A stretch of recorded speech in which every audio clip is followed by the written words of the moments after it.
Hello, personal productivity enthusiasts and community. Welcome to Anything But Idle, the Productivity News Podcast. Today's show is brought to you by Co-working Space by Personal Productivity Club. I'm Ray Sidney-Smith. And I'm Augusto Pinaud. And we're your hosts for Anything But Idle. This is episode 71. Verizon is switching to RCS, thank God, and helping parents be more productive. We're recording this on July 26, 2021. And so welcome to those of you who are joining us live. And of course, thank you for listening to those who are listening to the podcast afterward. Every week, we read and review the productivity news of the week in the technology space and the productivity space combined. And we usually start off with a theme. And this week's theme was helping parents be more productive. And some of you probably don't know this about me, but I had siblings growing up. There are a total of 6 of us, and 4 younger than me. And I had the pleasure of really helping to rear those 3 younger ones. And so I have quite a bit of experience changing diapers. And so I've been there in some vague fashion, but I'm not a parent. And you are, Augusto. So I am. I wanted to start off with kind of what considerations do parents like yourself need to make when building out a personal productivity system? If you're looking at your personal productivity system and you see that you are, going to be a parent or are a parent of children, no matter what their age is, what are the considerations you have to think about that I think maybe some of us who don't have children don't necessarily consider?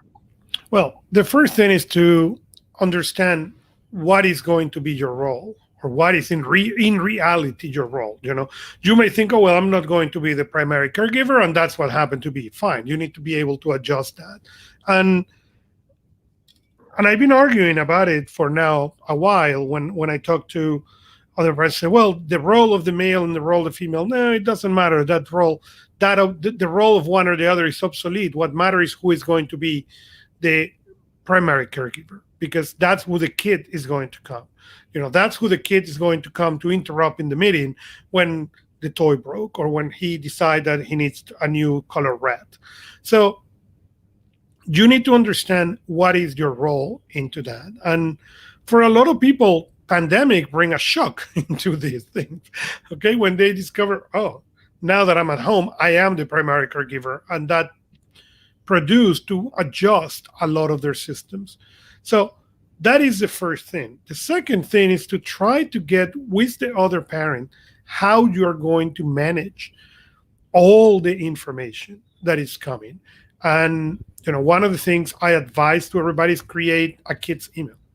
Okay, so have a Gmail account that is just for those 2 kids' information. So everything that comes from school, from doctors, everything goes to that email account, so that way everything is archived on a central place, instead of, okay, who was the last time or the last person who got the results from the pediatrician, or those kind of things. The second thing is calendars. Okay, as your kids grow, they are going to get into activities. Get them used to the calendar. And the third thing that I tell parents is, trust me on this. If your kid can play on the iPad Roblox or Minecraft or whatever, it can manage tasks and a calendar. And in many cases, better than you.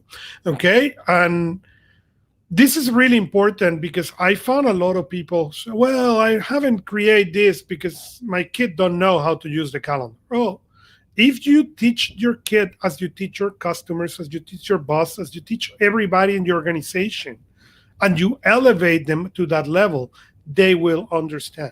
My kids have come to this desk and asked, can I see your calendar for tomorrow?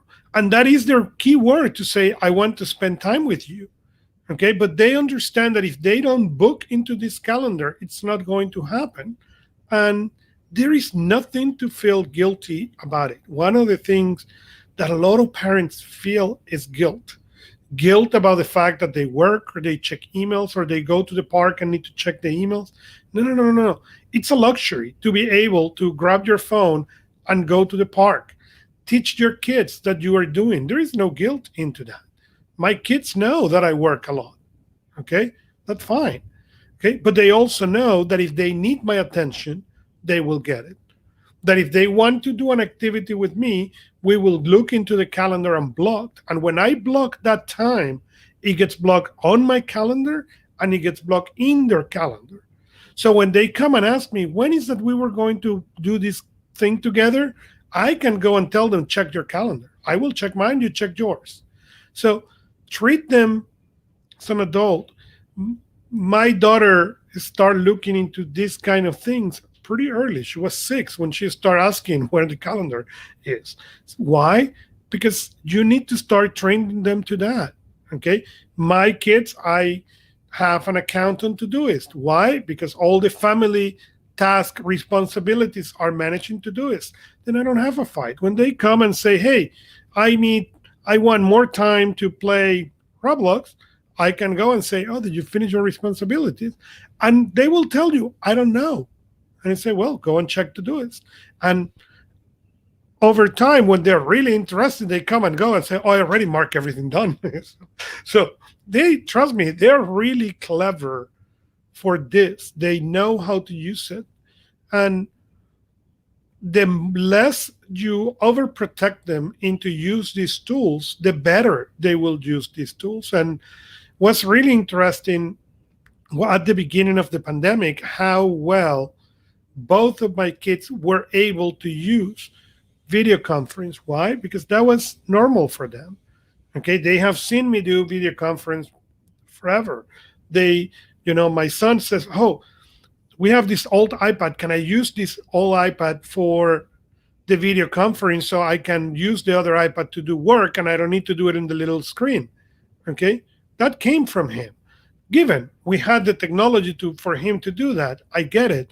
But also, it was something that came from him watching us and being treated as equal on this. One of the things a lot of parents do is, oh, well, they may not be ready. No. Again, if they can spend hours playing Nintendo and Xbox and Roblox, they can learn how to manage a calendar and a task list, at least in my book. Yeah. And so when it comes to parents wanting and feeling to like they should do everything, especially productive enthusiasts, productivity enthusiasts like ourselves, we tend to want to do everything, and to not do that increases some level of failing on our parts. How do parents seek out help? How do we get over ourselves in a way so that we can get the help we need from, whether that be spouse, extended family, friends, colleagues, or otherwise, when it comes to being productive? When raising kids is not easy. There is an amount of work that's necessary beyond just taking care of yourself. And so, what do you think about when it comes to asking for help? What are some things that you can offer to folks in that category? As a person who did not ask for help and is in recovery, okay, I said a lot of times that, especially inside of the house, the person who will do everything is the fastest one. Okay. And the fastest one normally is the most organized, the one with a system. So it's the one who tracks what is happening. Therefore, you end up doing everything. And that was me for so many years. And one of the things I did was I tried to adapt everybody, especially my wife, to my productivity systems. And that was a massive failure for years. So one day I decided, okay, listening to I think it was Einstein that says, the definition of insanity is trying the same thing and expect different results. So I said, okay, fine, this has failed enough. Let's try a different way. And then what I did was I looked into what my wife was using. And I asked her, where are you comfortable? And that answer was Todoist. So Todoist then turned into the family default thing. I went and I put everything that was personal into there, and I began sharing projects with her. But because that was her system, it was not asking her to adopt anything new. It was not asking her to change anything new. And that works really well. And with that, I've been needed to retrain myself into delegating things. Same thing with the kids. The kids do a bunch of chores, and as they grow, or as the second one grows, then some of those the older one gets more interesting ones, and then the younger one gets, some more boring ones, and he's in trouble because he is the last one. There is nobody else to delegate. But we are not going to explain that to him yet. I'm sure someday he will come and complain. But it's really need to be managed in the same way you manage your team at work. And that was one of the big learnings. I remember early in my days of getting things done, there was a program called Getting Things Done Fast. And in there, David Allen tells a story about an executive who got home and his light was cut off. Okay, and not exactly because lack of income. Okay, that person was making plenty of money to pay that bill, but his work life, and I remember that what David Allen used to say at the time was his work life was so in control, but his personal life was completely chaotic. And well, you need to get that balance. Okay, how you are going to manage. People think life balance is about, spending 4 hours at work, 4 hours at home. No. Life balance is about being able to balance both sides of the equation with the same quality. That's the real time life balance. It's not about spending 4 hours at work and 6 hours at home. It's nothing to do with that. It's about knowing what's happening on both sides of the equation. And at least for my experience, as these kids get older, all those things get more and more complicated. So the sooner you get them into a system that everybody can manage, the sooner you are going to start working better with them as a team. Absolutely. And so the reason why we had this theme today was actually yesterday was Parents' Day, National Parents' Day, I think. So happy Parents' Day. Happy to you, Augusto. And so with that, I have survived for 12 years, almost 13. Yeah, my youngest siblings are in their 20s now. They're almost 30. I can't believe it. So I feel old. But the reality is that for those of you who might have some suggestions or questions about parenting and productivity, feel free to throw those in the chat feed, throw those into the comments feed, and or let us know in Personal Productivity Club if you're a member of Personal Productivity Club. We'd love to hear your thoughts and engage around this topic because I know it's a big topic that many parents are sometimes incapable of having that conversation with other people who kind of understand what you're going through as a productivity enthusiast. So I really want you to all to kind of dive in and engage in that space. And so with that, let's move on our way to our productivity and technology news headlines this week, Augusto. So let's get into our big tech, small tech headlines this week. So the first one is Apple Music has made clarifications of their what they call the music spatial audio feature and where it works, where it doesn't work. It doesn't work on every device. It doesn't work on the speakers of every device. So you require a certain devices. So the speakers of the iPhone XR, the iPad, or the iPad Mini are not compatible with that. And they have an article of all the things. So basically, the speakers of the iPad 12.9 third generation and up, and the iPad Pro 11, iPad Air are compatible, but the old iPad 12.9 is not. I may be deaf, but I have both iPads. I have a first generation and a latest generation, and I have tried them on both to see if I could see the difference. I can't. All right, from spatial audio to our next article. Well, this is the end of the productive meetings as we understand them, assuming that we can call Zoom where productive meetings at all. But Zoom is introducing third-party apps. That part was great. Event features, third-party app. It was great until we got that they added games to plays during the meetings. And I was like, oh, great productivity. The little productivity we have finally, after a year of training, getting into this Zoom are out of the window. See you later. Bye-bye. Yeah, so I thought this was really fascinating because the reality is that what they're doing is they're making Zoom extensible. And so they're giving us an app center now, like many other successful programs have over the years. I think the games are foolish. That's fine. I get it. Not foolish. I probably am misspeaking there. I think there's an appropriate way to utilize games, especially for icebreakers for teams, and like if you want to be able to have an icebreaker, if you want to be able to have happy hours with your team and a remote or virtual component. I see all of those capacities being useful. One thing that I'm really looking forward is to having a Pomodoro timer, because there are several meetings or things like in co-working space with Personal Productivity Club, being able to have a Pomodoro timer running would be really nice, and that just being a part of the interface. So there's some things there that I like in the way that it's set up. The thing that really got me kind of like, what are they doing? They created this events platform called Zoom Events, though, in that same announcement. And that Zoom Events announcement is a whole new events platform. Now, mind you, last year they started beta testing something called On Zoom, and it itself is an events platform that they created. It's kind of baling wire and duct tape together, and I have not had great success with the platform, other than to say that I actually hosted my first live Evernote masterclass in the platform. I had a number of problems with it. I think they've worked some of those things out, but so they've launched a whole new events platform called Zoom Events, which is events.zoom.us. And that platform allows you to be able to host basically conferences, large scale events. It becomes this event hub within Zoom Events. So interesting to me.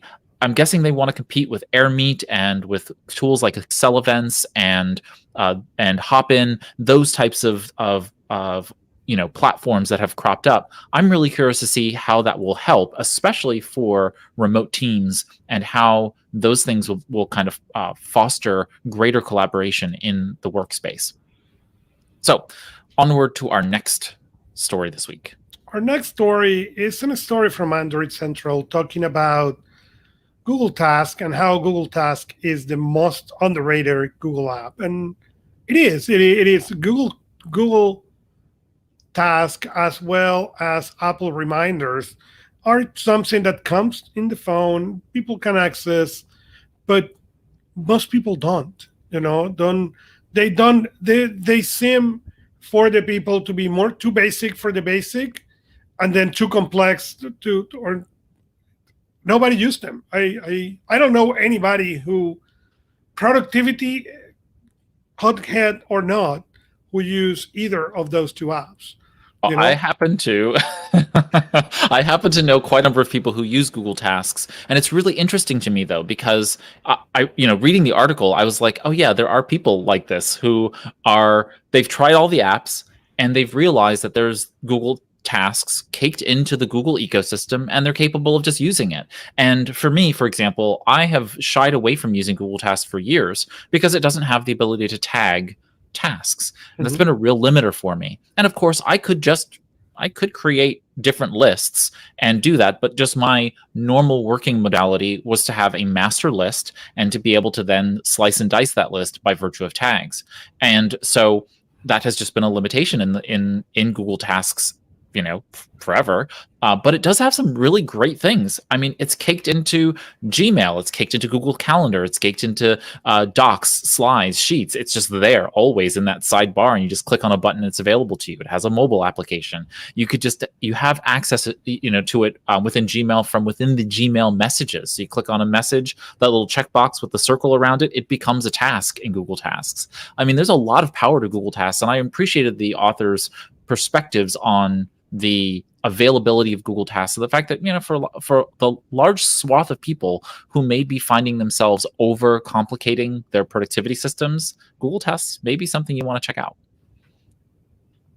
Was there anything else in the article that you thought was interesting? No, it was a really good article. It's true. Again, if you live on Google, that integration has so much value. But yes, I sadly don't know many people who live and trust on Google Task. Yeah, and if anyone from Google is listening, please put a search bar in Google Tasks. Your Google So, like I would be able to overcome the issue if I could just have a search field. I could tag things, just putting the number sign and whatever, and I could manifest a tag system that way. There's just no search functionality within the task panel, and so it's just a little bit more difficult to be able to get those things, organized. I can't set up a GTD system in Google Tasks for myself. I mean, other people can do it. You create context-based actions list, but I just don't like to. I want one singular list that I can filter. Can't do it. So anyway, onward to our next story this week. Microsoft Teams are set for a serious productivity boost, and basically Teams has Microsoft continue the integration with Teams, and now they're integrating with Dynamics 365, their CRM, and they are both going to be working together, and that's really, really exciting. The reality is, if you live on a Microsoft environment, for good or for bad, Teams is a fantastic solution for them. It is the same thing when you live into Google. Is Google Meet. That's your solution because everything is integrated. Same thing happened in your Microsoft world. And the fact that you can now add the CRM, if that is the CRM their company use, why not? That is fantastic news. Yep, I've got nothing else. Onward to our next story. Perfect. Google is redesigning universal emojis, and they are coming now with the idea to make them easy to understand in Android, Gmail, and Chrome OS. And, the emojis are something interesting for me. And this is the reason I put this article in here. Because as more and more people get love for these things, I use them. I'm not going to say otherwise. And I use a lot of them. But I maybe use the same 10 emojis. Do I need them to improve and be more pretty? I don't know. I think this has to do with greater accessibility and greater inclusivity and diversity among the emoji that are available. That's the only thing I can think of as being useful here. I'm like you. I use the same emoji all the time. Quite honestly, I've been using Telegram even with you when we chat, in Telegram. We've been using Telegram for so long that we have gone to using stickers more for a lot of the ways in which we communicate as responses to certain things that are happening. And so I see more of like the Memoji and stickers in many different applications as being as useful or better than emoji in many cases. Well, that is because in my case, they allow me to use Star Wars, so there is no reason to use anything else than Star Wars. And I always respond to you, not always, but I try to always respond to you with the Star Wars sticker. And I really appreciate that you do that. I've got little what's his name, Grogu, on the ready whenever I'm trying to respond to Augusto. So so I think this is all good. I think Google is doing a pretty decent job. Apple's probably doing the best job in the emoji space, and please, Microsoft, get on that.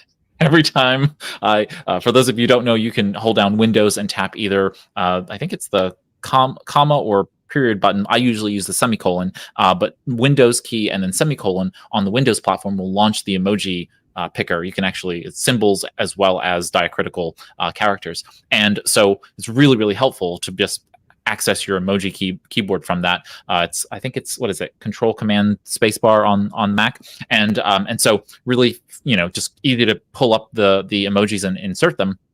Well, the emojis on Microsoft are just, they look like, I don't know, they just look like they're out of the 90s. So Microsoft really needs to update theirs. I'm hoping in Windows 11 they are gonna do some stuff there. I don't know if they've really put in soon enough to get them launched. So you don't have to say anything there. I'm not going to say anything.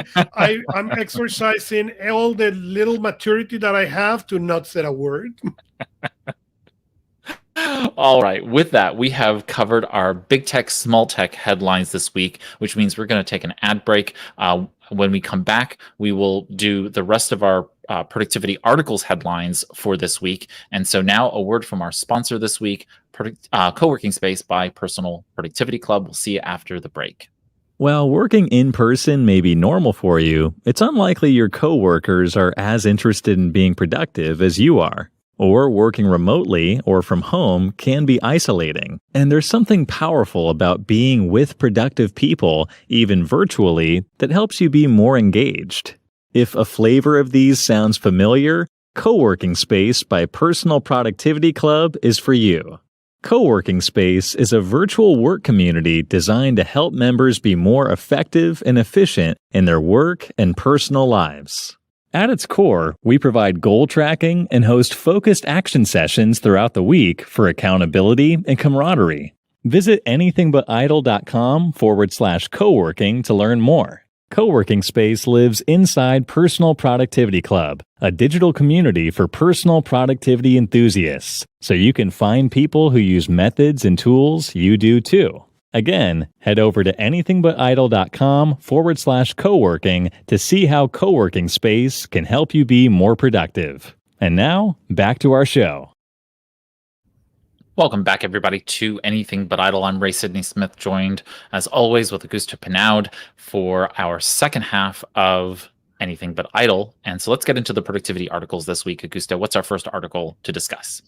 So the first article, I don't know if it's about productivity or not, but I decided that it was important to bring it up. Amazon launched Amazon Pharmacy last week, and now you can go and bring your prescriptions there. And I don't remember now, it was 3 or 5 years ago when basically CVS took the world, or at least in the United States, by surprise with making some partnerships and basically took even Target Pharmacy out of business, among other things. And it is really interesting, Amazon for the second or third time taking a jab to the prescription world. This is not the first time. They did a partnership with Warren Buffett, and before that didn't result into much, or at least not to the public. And now they're coming into put your prescriptions, they will ship it to you. And so I was picking prescriptions last week when this ad came. I say, you know what? I would love to get my Amazon box in there and don't need to stop into do the line, getting in there, charge it directly to my HSA account and get it done. So I really hope that Amazon can do this right. So we start moving our prescriptions over there. Given that said, the insurance company work all exclusively with CVS, so it's going to be a little challenging to begin with, but I'm sure that will adjust. Yeah, this is really interesting to me. So Amazon purchased Pillpack several years ago, and I'm wondering if this is the same service or different than Pillpack. Now, if you go to pillpack.com, you see it's Pillpack by Amazon Pharmacy. It seems like Amazon Pharmacy is slightly different, maybe a little bit more full featured than Pillpack, but I'm not sure. It may be the same service. So for those of you who may be using Pillpack, be mindful that Amazon Pharmacy is now on Amazon.com and therefore is integrated with all of the pieces of Amazon behind it. So that's really quite convenient. And I don't know why I wouldn't use it other than the fact that everything's already with my current pharmacy, right? And so, but I'm all for supporting your local pharmacists. So if you're capable of doing that, do that. Yeah, but for example, in my case, when the CVS took over, I don't know, 3-5 years ago, I don't remember. Okay, we were on Target, and we were forced to move out of Target because at that time the insurance basically, I don't remember the numbers, but if you buy it on CVS, it was $1. If you buy it on Target, it was $3. So you move. So I wonder if Amazon will be able to break that, and then if they break it, convenience may win. Yeah, absolutely. Okay, on to our next story. So the next article is an article from David Max Sparky, talking about the plan versus the day. And this is an article that hit close to home because I should do a much better job reporting what I do or what I plan to do in the next 30 minutes and what I did on the last 30 minutes. And when I do that with order, it is really convenient and effective. But that's basically what he proposed in here. You plan your day, and then on the other piece of the paper, you write down what exactly happened.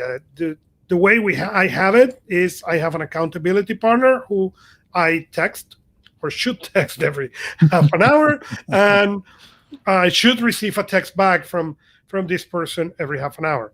That said, my experience doing this and my experience when clients do this, it is really remarkable because people start seeing where the day really is going. And that's incredibly powerful. So I wanted to share this for the people who listen to us.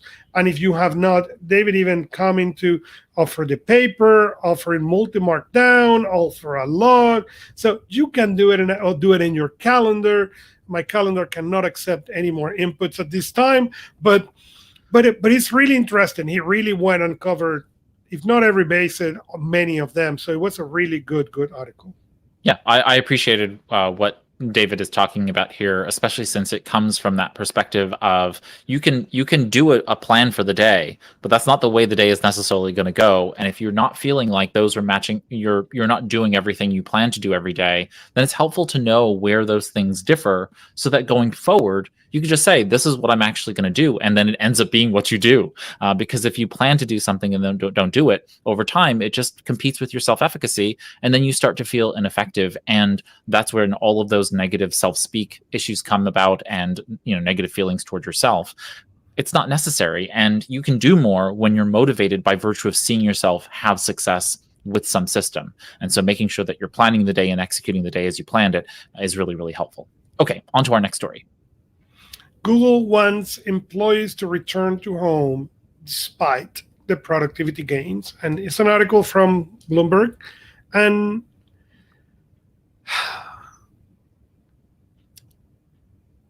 yeah, so let's start with the fact. You go into the article and the facts because. So first and foremost, back in April, Google basically came out and said, "Oh well, we want to get people back to the office ahead of schedule, and all kinds of other things." And they realized that there was enough pushback internally that they should probably hold off for that.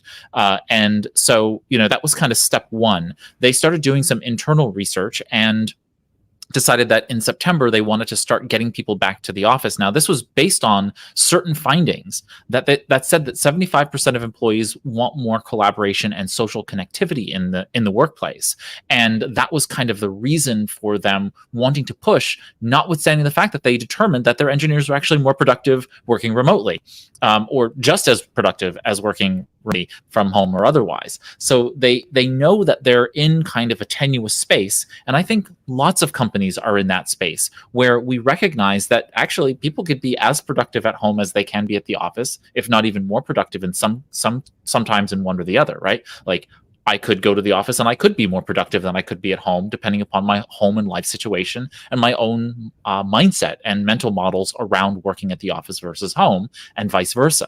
So it has nothing to do with location; it has everything to do with the output. And Google is making that algorithmic decision that they recognize that the culture of Google is so important that they want to bring people back to the office for that reason. Now, I don't know if it's the right reason. I don't know if it's the right decision either. But that's what they're saying. They're saying, yes, we recognize the data actually says one thing, and we also recognize that people want another, and we have to mediate between those two. And I think the ultimate kind of thing that we kind of come to, the consensus we understand, is that we need to give people choice. We need to give people opportunities for a hybrid approach to work.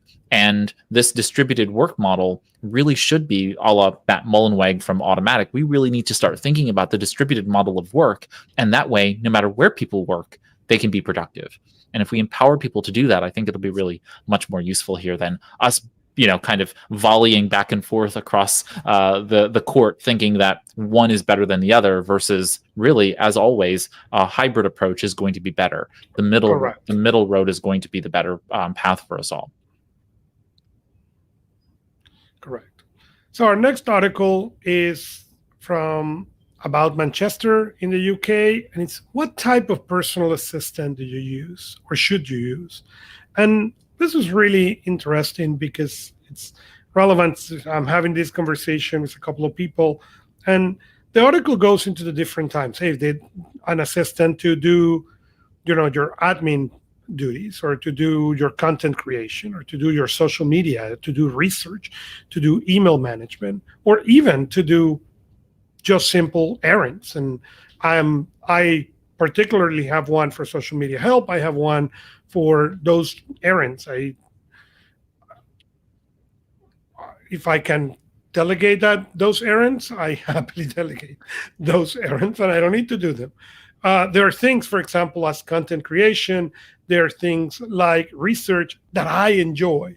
So I try to the best of my abilities to not delegate any of that work.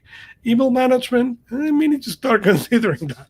That sounds quite interesting. But as we were saying before, when we talk about parents at the beginning, one of the big challenges with getting this assistance with successful is the ability to let go.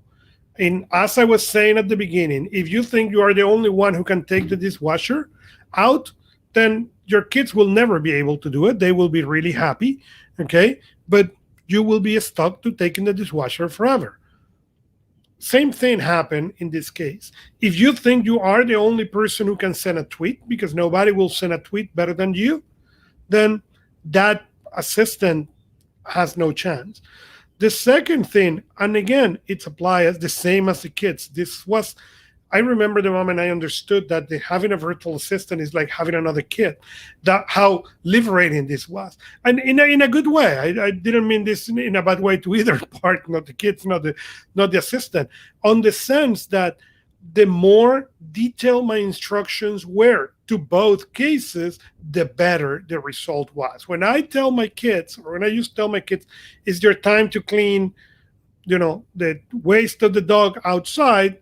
Okay, the job was never to the standard. When I create now a checklist, this is what I mean with this.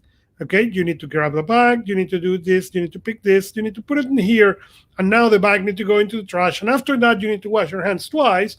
Now the work was done in the way I was expecting. With the virtual assistant was exactly the same way. I remember my first task that I delegate was a trip. Why? Because, well, that's what happened when you don't have a clue. Okay. So I told this person, this is my airline, this is my car, this is the hotel I'm going, book me the plane. Okay. 22 messages later, I told the person, stop doing it, please, no more. And I went and booked it in 3 seconds. And I was really frustrated. And I went and looked for advice to a colleague of mine. And this person said, well, where is your checklist? And I was looking at, what do you mean the checklist? What do you expect? No, I give her all the data. Come on, it's easy. No. Let's go back. And again, it was a learning experience. So as this is important, yes, you can reduce cost, you can increase efficiency, you can scalable your operation, but for this to have any chance of success, I think you need to let go. Yeah, I'm not the greatest delegator, having managed a fairly large team at one point and now managing a smaller team. I still find myself struggling with giving up tasks that I want to do. And I do recognize, though, that the more and more I do delegate, the better off I am in terms of the quality of output, across the board. And the other side to this is that, as you talked about, just giving clear instructions, I have gone to recording myself doing tasks so that it can really just reduce the overhead of explaining to people what I'm doing. So as I'm doing it, I'm just explaining it by voice and recording my screen. And that frequently solves about 95% of all of the issues that will crop up because they're actually watching it. What I will frequently do is have them then watch the video and then create a checklist from watching me in the video if I don't already have a checklist created. That way they've kind of manifested their own checklist, and then I can look at it and say, okay, did they get it all correct? Did they get all the components that I want them to do? And then I can say, okay, by the way, at this point, just make sure that, as I said in the video, this thing's really important to me, and just make sure that you take care of that. And as long as there's a dialogue with them, they are that much more empowered to get to your standard of excellence, because they may not have the same standard of excellence that you have. For example, my assistant probably has a higher standard of excellence in some areas than I do in other areas, right? Like I'm much more diligent about certain things and she's much more diligent about certain things. And that really helps us complement each other, because I can say, hey, you know what? When I do this thing in that system, can you make sure you look at it and make sure that I got it right? Because she's just cued in. She's always aware of that stuff. And there are other areas where I want to make sure that when she does work, I'm looking at that, because that's just an area where I know that if it's not exactly the way I want it to be, I'm going to be upset. But I'm not upset with her. I just want it to be a certain way. And that's helped me actually offload more work than before, because I would always feel this sense of it's not going to get done the way that I want it to get done. And the reality is that if I can get rid of 80 to 90% of the work, then the other 10% is worth it, right? That makes it that much easier. Don't be worried about having to take the 10% across the finish line, because you're getting rid of 90% of the work. So sometimes we get a little bit hung up on that stuff. And what I've been primarily working on is actually doing the first 10% of the work, right? Preparatory work, doing the content creation, and then having others take over the other components, so that I can then move on to the next thing, and everyone else can kind of clean up and do the distribution and whatever else needs to be done with other kinds of work that we're doing. So it's kind of balancing those pieces out, but there are a lot of areas in which you can get assistance, and it's readily available today, and we should take advantage of those components there. So the opportunity. All right, on to our next and last productivity article. So Medium Magazine is having an article about the toxic culture of self-help, and it was a good article, and the article says, people, apparently you can get richer, smarter, happier, become more popular, more confident. The self industry seems to have an answer, or does it? And you can find a book in the self-help industry for every solution, for every problem, maybe, and a problem for every solution too. But the issue, I don't think, is toxic culture. I think the problem is the application is toxic, because sadly, it's not the book. It doesn't matter how good the book is. You get a book like Getting Things Done that many of the people who listen to us have read more than once. Yeah, but if you don't apply, I don't care how good the book is. Okay. And that's one of the things of the culture of self-help. We jump to the next book and to the next book and to the next book, but never slow down enough to really get good at any of those books. Do you need to read Getting Things Done as I have read it? No, you don't. Okay. But you need to make sure that you come back to some of those materials that you find that relevant and really apply them, and really remember that the person who read that book, self-help book that you consider so good, the second time is not the person who read it the first time, hopefully. So I don't think it's a toxic culture. I think the problem is we don't stay long enough into the material to really get good at the material. Yeah, I somewhat disagree with the article in using the term toxic culture of self-help. I like the article for bringing up some important components that people feel sometimes, shied by material, because it makes them feel as though they should be doing things that they don't need to be doing. And I feel like there is a sense of, in especially social networks like Facebook and otherwise, where people put up their kind of picture perfect lives, and somehow they are to feel as though they should have and live those lives. Life is messy. For those of you who can't tolerate messy, that's okay. You may structure your life a little bit differently so that you don't have as messy of a life. But I just consider life messy, and I am bringing my level of order to the level of comfort I need to bring kind of order to that chaos. And so I do what I do because I need that level of order. Not everybody does. And for me, behaviors or habits, however you kind of discuss them, behaviors are to individuals as organizations or groups of people are to culture. And so to say that there's a toxic culture means that the people around you in the self-help space are somehow parroting something negative or toxic. And honestly, I mean, I've been in the personal productivity, call it self-help and time management space, whatever it is, but I have only ever had the most warm and embracing sense of culture in that space. I mean, I hope that I give as much in that sense when people come to me with needs of help. And I certainly don't want anyone to ever feel as though, because I give sometimes, like in the meetups that I run, in the GTD meetups, I sometimes give a little tough love.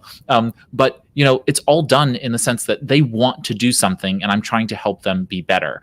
And the goal, in at least, I don't want to say the goal. I feel like the culture in at least the community I have seen, and in Personal Productivity Club, is one of compassion, is one of empathy, and one of collaboration and wanting to help. And so I don't really know nor really care what people are doing on Facebook and Instagram and otherwise in terms of putting up their kind of fake front end. I know that in the real world, we struggle. In the real world, we need to help each other. In the real world, the material that you get from a self-help book doesn't need to be implemented 100%. You can just take one little nugget from getting things done, one little nugget from the 7 Habits of Highly Effective People. You could take one nugget from even, dare I say it, deep work, and you can get a benefit out of all of those, and you can do well by yourself in that capacity. So I reject the notion that there's a toxic culture around self-help. I believe that there is actually a really positive culture around self-help, and that people are potentially experiencing some level of toxicity by virtue of having an inappropriate view of what they should be doing about themselves. You don't need to be doing everything. You don't need to be doing all the things. People tend to pile on, I have to do this, and I have to do this, and I have to do this. And that sounds like, to me, perfectionism, not toxic culture. So I hope that what we get out of this article is that reach out to people in the self-help space. And I hope you get as much warmth and embracing as I've gotten in that space. I have met so many great friends and people that I consider colleagues and friends over the many years that I've been in the personal productivity space. And if anybody is giving you trouble, you let us know. And Augusto and I will have a talk with them because you should only be having a positive experience in the culture, and then right match the amount of work you need to do to your level of capability. Don't try and go beyond that, because it's only going to cause you strife and struggle, and that's not going to be positive for anybody. So I want this to be a welcoming, affirming space for people in the personal productivity space, whether you consider that self-help or not, or self-help adjacent. I really do believe that. So, all right, that takes us on to our new tools of the week segment. And so each week, Augusto and I scour the interwebs for the various productivity news and technology news and all the various productivity articles that we bring to Anything But Idle. And of course, we come across many new tools and services that we think you might like. So in new tools of the week, we bring you those tools, one from each of us. And so this week, I thought I would show everybody a physical tool for a change. And this week I am bringing to the table this tool. It's called Play Work. And I was thinking of it in line with kids, right? So this is a little timer. It's a physical timer, and it has 2 different sets of time on it, akin to, let's say, the Pomodoro technique. And so what you can now do is, if you have a child, you can actually set a timer, say it's 15, 20 minutes where they need to do a particular assignment, and then you can set a little play timer. And so then they have the ability to play for some period of time. I bet that 5 minutes is probably not enough for a younger child. Maybe as they get older, you can figure those things out. But I really think you need to do a little bit more preparatory work with those kids before you go ahead and thrust them into something like this. So 1, help them manifest a playlist. Like, what are the things that they like doing? What are the things that they would want to and enjoy doing in short bursts that will allow them to go ahead and enjoy themselves? And then identify the work that they have to do.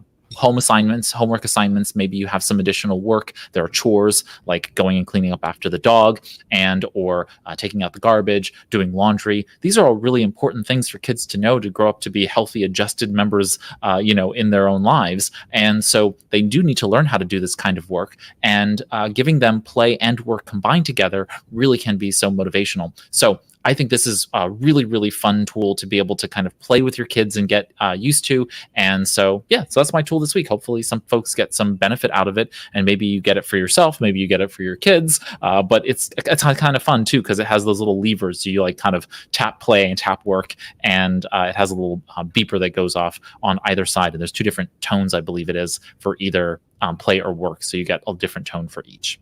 All right, Augusto, what's your new tool this week? So my new tool this week, and I also went in a physical tools called Airfly, and it's done by a company called 12th that I have had pretty good luck with their products before. And what they do is they allow you to connect it to basically any device who have a 3.5 headphone out, and then connect to the AirPods. I love my AirPods. I use my AirPods all the time. And happens that I sometimes get devices from clients that they want me to do the work that I do with them on those devices, and then not all of them are compatible, or sometimes they are locked for security. So I can plug in that into the laptop or the device, and now I can go put my AirPods on and talking to get the music in the way I like. That is really, really effective for me. So I wanted to share that today. That is fantastic. The Airfly, was it? Airfly is called, yeah. And they have 4 versions. They have one that is just the most basic one that you can even connect 2 set of headphones to that. One that you can connect to USB-C, and one that you can even use it to transmit from the phone to the radio or to the device. Fantastic. And it looks like 12 South actually has quite a number of other products as well, in addition to the Airfly. No, very cool. Very cool. All right. Onward to our story, our featured story this week. Our featured story this week is all about Verizon switching to Android messages or Google messages to default for RCS. And so this is phenomenal. I am so happy about this. In so many ways. And of course, we have a lot to talk about here. So first and foremost, for those of you who don't know, RCS is and stands for Rich Communication Services.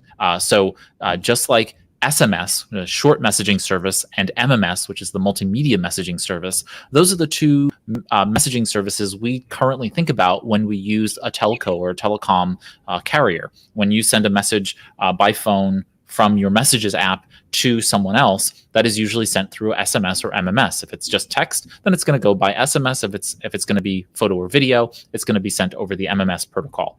Well, Google, in I think the right perspective, decided that they wanted to bring all of the messaging platforms together under a more secure and clear protocol, and that was RCS. And they've been working over the last few years to make that happen. There was another initiative, the CCMI, and I think in April, Verizon went ahead and kind of just abandoned that effort, trying to get together all of the various communications carriers in that other platform. And so now AT&T, T-Mobile, and Verizon in the United States have all determined that they will support the RCS standard on Android in 2022.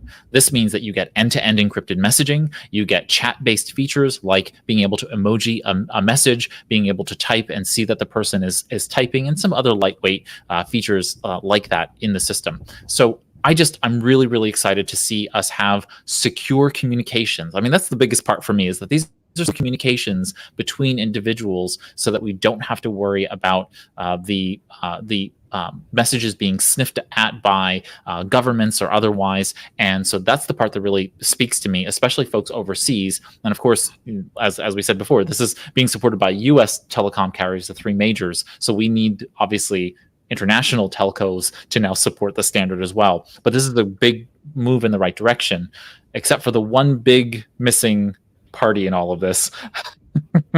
And do you want to know who that is? That's, of course, Apple. So, the way in which I see it, and you can give some thoughts here, Augusto, because you are in the Apple ecosystem, Apple has patchworked together, as I understand it, Apple Messages. So what is iMessage is basically multiple different purchases and acquisitions and development over time, and it's a big holy mess. And so they decided to put up this firewall. So they have this firewall that they implemented to kind of shield iMessages from the various pieces of the puzzle that are problematic. And so they have the choice of continuing the firewall or rewriting Apple Messages from the ground up. And from my perspective, this would be a really great time to make that choice to rewrite Apple Messages from the ground up and support RCS, and then make everybody a part of their blue bubbles. Like, where do you come down on this, Augusto, in terms of, do you think Apple will make a choice in that direction? Not to put too much opinion into it, but what are your feelings there in terms of what would make them want to support this versus not? Well, sadly, they're Apple, and probably the answer is no. They will never support it. Why? Because they're Apple, and that's what the reality. That said, I wish they do, because I remember. And even to this day happened, but I remember when you could start sending text messages because you knew that the other person was an iPhone. So one example I can use is Michael Slewinski. Okay, Michael Slewinski and I, he's been a guest on the show, and he and I has exchanged text often. Okay, so it was really nice when I could start sending him text because I knew he had an iPhone and it was blue and it didn't cost me an international text message. So if we go to RCS, everybody, including Apple, that means text messages could get universal regardless where they are. And that means, services like WhatsApp and Telegram, that is basically what they do, will need to up their game or challenge the game, but also will simplify the life for a lot of people. Right now, for me, I receive text messages in the text message app, in the WhatsApp, in the Telegram, and I would love to receive one place, all of them in one place.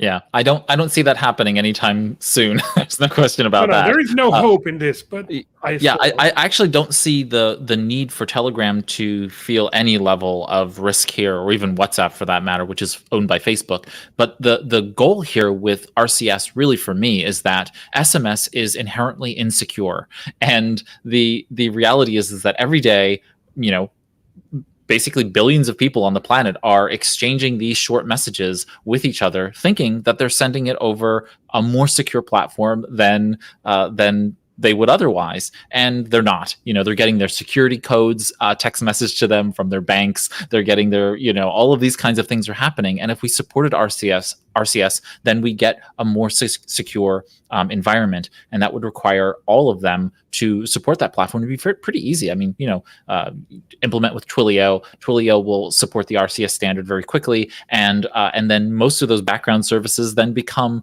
secure, truly secure, as opposed to what we have right now, which is very, it's Swiss cheese at best. And so I would really like to see us be able to move in that direction of having much more secure messaging on that level. And Telegram Telegram beats Google Messages and Apple Messages in features, 100 to 1. The ability to have, rooms and social audio rooms and the rich sticker environment, all of those things, even with Gboard installed on Android, Telegram is still a better application. You have dedicated apps across all of the devices. You have all of this, ability to have channels and groups as well as individual one-to-one messages.